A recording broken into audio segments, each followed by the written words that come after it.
Everyone teaches you to say more, to pitch harder, to sound confident, especially in sales, especially in leadership. And for a long time, the advice has been loud.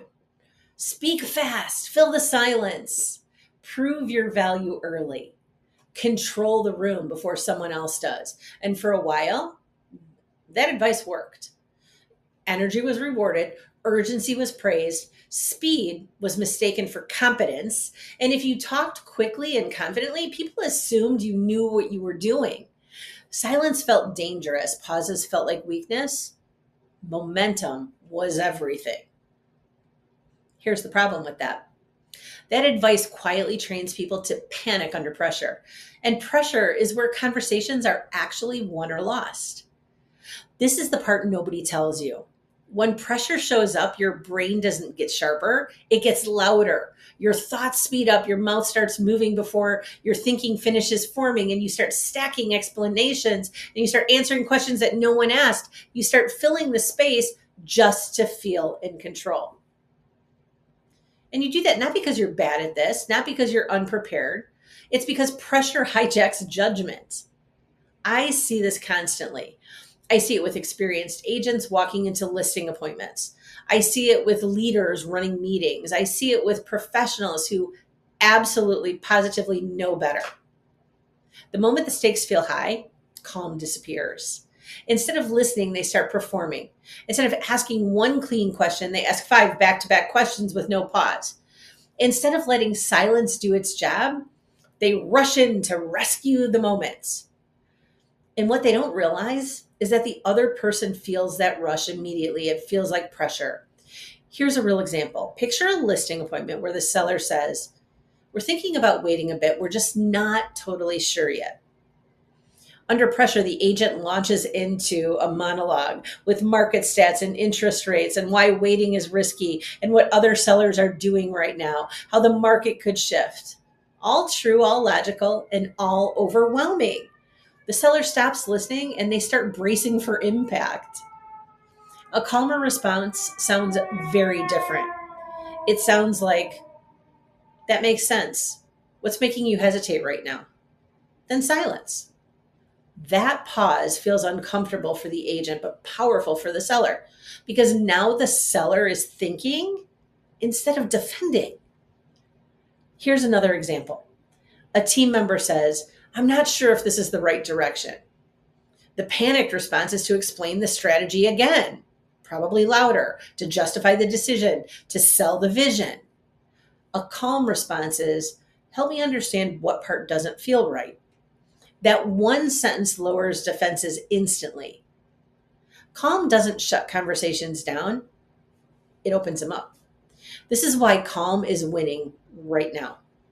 Across sales conversations, leadership meetings, negotiations, and high stakes decisions, the people with the most influence aren't louder, they're not faster, they're not more animated, they're calmer.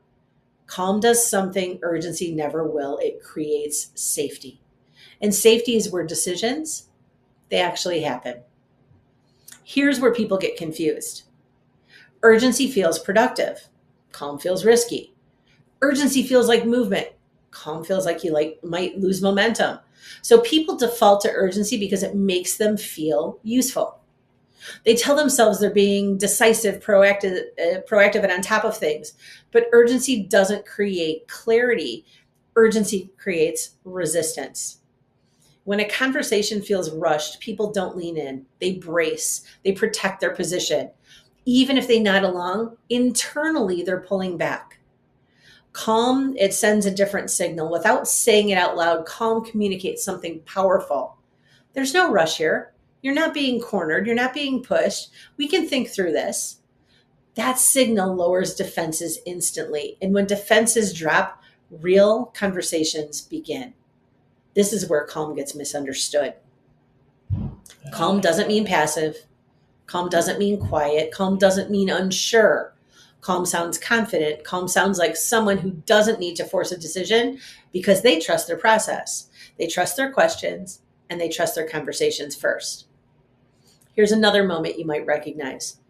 Under pressure, someone says, So, what I'm saying is, and what most people do, and if you think about it, you can hear the scramble. You can feel the need to convince. A calmer response sounds like, based on what you're telling me, what feels like the next best step to you? Same situation, same goal, completely different energy. One version tries to carry the conversation alone, and the other invites clarity. So here's the part most people miss. People trust their own conclusions far more than they trust your explanations. When you slow down, ask cleaner questions, and resist the urge to fill every gap, people feel in control of their decision. And when people feel in control, they move forward with confidence instead of regret. January is a perfect time to start noticing this pattern, not because it's a new year, but because pressure is everywhere.